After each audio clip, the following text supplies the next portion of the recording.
करते हैं match number जो कि हुआ है इंग्लैंड वर्सेस पाकिस्तान के बीच पाले खेले में। देखिए, जो पाले खेले का विकेट था वो बहुत स्लोअर साइड पे था। मैं आपको बताऊंगा डीप बात, जिससे आपको क्रिकेट देखने का थोड़ा नज़रिया बदलेगा।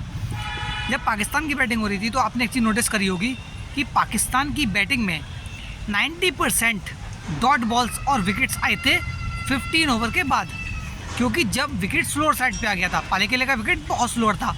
और जब इंग्लैंड की बैटिंग शुरू हुई तो शुरू में ही फिल सॉल्ट निकल गए, बटलर निकल गए, और जब बॉल डाल रहे थे उनके लेफ्ट आर्म पेसर दूसरे वाले शाहिन अफरीदी के अलावा, जो आपने एक चीज़ नोट करी, उनकी स्लोअर बॉल ग्राउंड पे पिक होके आ रहा था, बॉल ग्रिप कर रहा था, और 14 ओवर की स्पिन होना बाकी थी। 6 ओवर हो चुके थे, सिर्फ 1 ओवर उन्होंने सही को दिया था पावर प्ले में। उसके बावजूद भी इंग्लैंड ये मैच जीता। इसमें हैरी ब्रुक की हेड्स ऑफ बैटिंग, बहुत शानदार बल्लेबाजी रही। पता नहीं क्या हैरी ब्रुक का जलवा है कि पाकिस्तान के खिलाफ इनका रिकॉर्ड बहुत शानदार है, चाहे वो लाहौर के टेस्ट मैच हो, चाहे वो रावलपिंडी की वनडे हो। मतलब इन्होंने पाकिस्तान को धोना ही धोना है। और दूसरे एंड पे विकेट गिरते रहे, पहले सॉल्ट गिरे, फिर बटलर गिरे, फिर जैकब बैथल गिरे। सबसे अच्छी बैटिंग मैं कहूँगा, जो थोड़ा सा समझदारी भरी बैटिंग थी पाकिस्तान की तरफ से, वो साहिब ज़्यादा फरहान की थी। अब आप लोग कहेंगे उन्होंने तो बॉलें बहुत ले ली।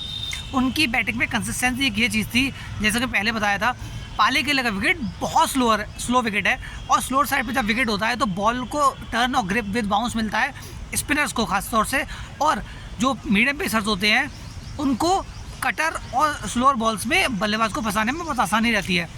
स्कोर जब 164 बना, मैं तब भी कहूँगा कि पाकिस्तान का स्कोर पार स्कोर नहीं था, क्योंकि एक उनके हाथ में जब विकेट थे, क्योंकि उनकी 9 नंबर तक बैटिंग है।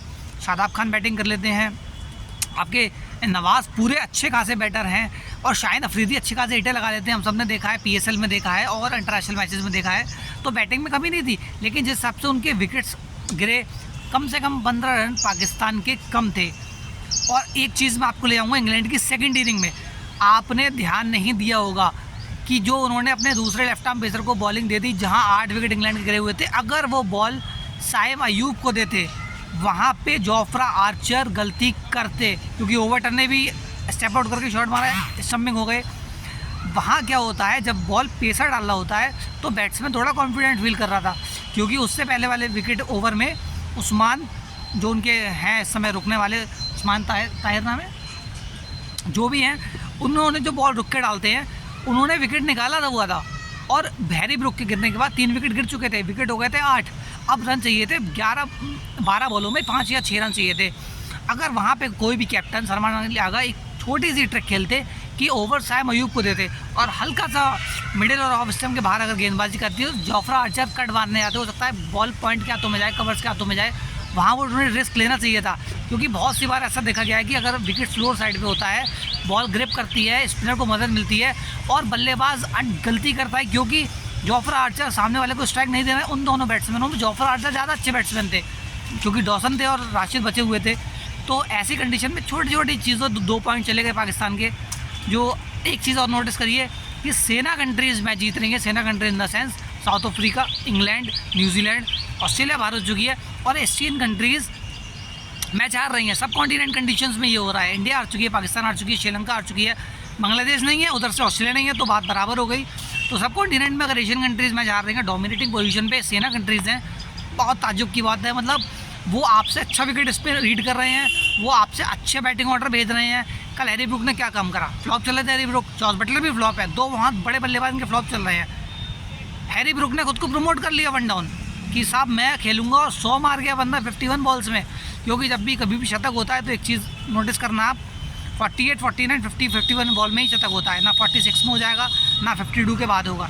शतक इन्हीं बॉलों में होता था। हैरी ब्रुक कैलकुलेटर रिस्क ले रहे थे, बीच बीच में शॉट्स भी खेल रहे थे, छक्के भी लगा रहे थे, क्योंकि सामने वाले एंड पे सब मुर्दल थे, कोई था ही नहीं कि उनका साथ दे जाए। अब आज जो मैच है वो इंग्लैंड वर्सेस न्यूजीलैंड और श्रीलंका का मैच है। मुझे लगता है श्रीलंका वापसी करेगी इस मैच में, हालांकि न्यूजीलैंड फेवरेट्स है, बट श्रीलंका वापसी करेगी। हसरंगा के ना होने से बहुत बड़ा नुकसान है।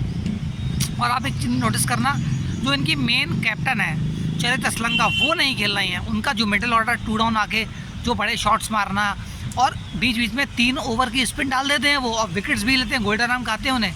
तो असलंका का ना होना, और ये चीज़ को नोटिस नहीं कर रहा है कि चरित असलंका टीम में नहीं है, शनाका लीड कर रहे हैं, शनाका अच्छा परफॉर्म कर रहा है, और असलंका के ना होने से श्रीलंका को बहुत बड़ा डिसएडवांटेज है। तो देखते हैं क्या होता है आज। मैं न्यूजीलैंड को पिक करूंगा इन दोनों में, लेकिन श्रीलंका वापसी करेगी, मजबूत टीम बन के आएगी, क्योंकि होम कंडीशन है, होस्ट दोनों होस्ट मुंह केबल चित पड़े हुए हैं, तो ऐसा अच्छा नहीं लग रहा है। इंडिया भी यहाँ पिट के बाहर है और श्रीलंका भी, तो वापसी करेंगे तभी मज़ा आएगा। देखते आने वाली वीडियोज़ में, आप लोग बने रहिएगा। Thank you.